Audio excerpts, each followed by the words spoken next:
Бүгін меренговый рулет дайындаймыз. Видеоны аса лайк басып, жаңадан рецепт жиырмасын тіркеліп, қоңырау белгісін басып кетіңіздер. Меренговый рулет үшін ыдысымыз құрғақ болу керек. Жұмыртқаның ағы мен сарысын бөліп аламыз.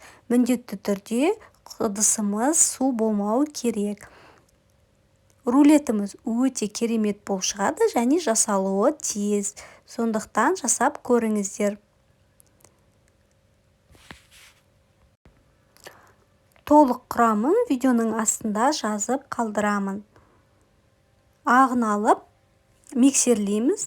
Ақырындап, аздап қантымызды қосып отырамыз. Барлығын қоспаймыз, аздап қосып, жақсырлап, әппақ болғанша араластырамыз.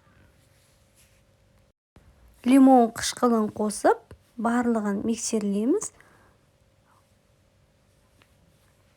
Осындай қоспа болып шығу керек. Оған бір қасық жүгері крахмалын салып, тағы миксерлеп аламыз.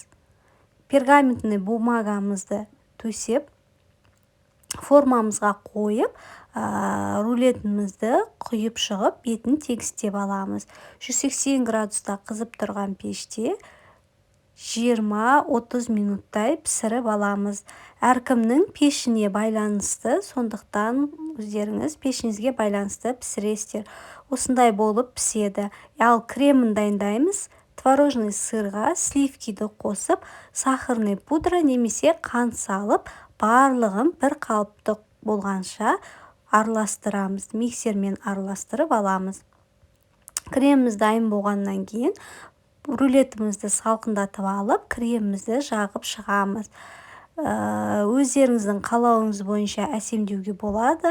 Әртүрлі жеміс-жидектер де қосуларыңызға болады. Рулетіміз өте керемет болып шығады. Жасап көріңіздер. Ақырындап осылай пергаментный бумаганың көмегімен ораймыз. Қолмен орамаймыз. Ол қолмен ораған кезде рулетіміз сынып кетуі мүмкін.